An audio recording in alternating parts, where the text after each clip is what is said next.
ছাত্র জনতার আন্দোলনের মুখে ক্ষমতাচ্যুত ও দেশ থেকে পালিয়ে যাওয়া ফ্যাসিস্ট প্রধানমন্ত্রী শেখ হাসিনার শাসনামলে গুম খুন নির্যাতনের শিকার পরিবারের সদস্যদের কান্না আর্তনাদ ও আহাজারিতে ভারী হয়ে ওঠে চীন মৈত্রী সম্মেলন কেন্দ্র।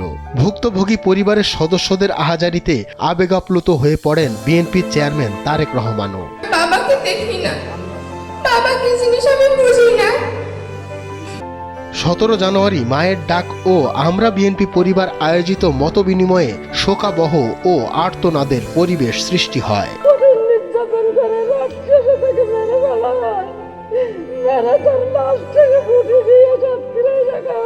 জানা গেছে গেল 25 ডিসেম্বর বিদেশে নির্বাসন থেকে দেশে ফেরার পর বিগত ফ্যাসিবাদী আওয়ামী সরকারের শাসনামলে আইন শৃঙ্খলা বাহিনী ও সরকার দলীয় লোকজনের হাতে গুম খুনের শিকার হতভাগ্যদের পরিবারের স্বজনদের সঙ্গে প্রথমবারের মতো সরাসরি মতবিনিময় করলেন তারেক রহমান। মতবিনিময়ের সময় স্বজনদের কান্নায় সংক্রমিত হয়ে বারবার চোখ মোছেন তিনি।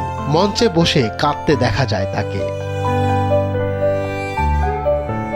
রাজধানীর আগারগাঁওয়ে বাংলাদেশ চীন মৈত্রী সম্মেলন কেন্দ্রে আয়োজিত এই সভায় বিএনপির চেয়ারম্যান তারেক রহমানের সামনে একে একে নিজেদের না বলা গল্প, অপূর্ণতা আর বাবাহীন জীবনের বেদনা তুলে ধরেন গুমের শিকারদের সন্তান ও স্বজনরা।